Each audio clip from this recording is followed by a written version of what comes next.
ezta?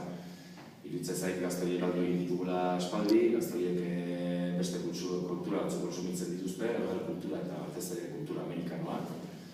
Adibide bat, gaur egun Halloween ospatzen dute, eta ez dakit zer da datorren, ez da, baina, eta usteet igual gauza txiki edo eta txikiekin kulturatu beharko ginateke da, hori, zein narra daukaten beste batzuk eta guk ze posizio elementu txarra daukagun orokorrean mundu horretan. Ez bakarrik literaturan, iruditzen zait telebistak abandonatu dituela aspaldi, iruditzen zait ez da bat arlotan ere, musikak eduta, musikak bai lortu du oraindik euskal gazteak aurkitzea duen zera.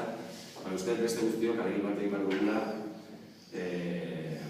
behar bada literatura klase bat, ez daukana beste literatzuk duten prestigioa, poesia duen prestigioa edo duen literatura duen prestigioa, baina hor daukagu kristone alegina egin beharra, eta ez baditu rekuperatzen, uste dut, mekanismo asko batzen direla, helduak direnean euskal kulturaren neurtu dago.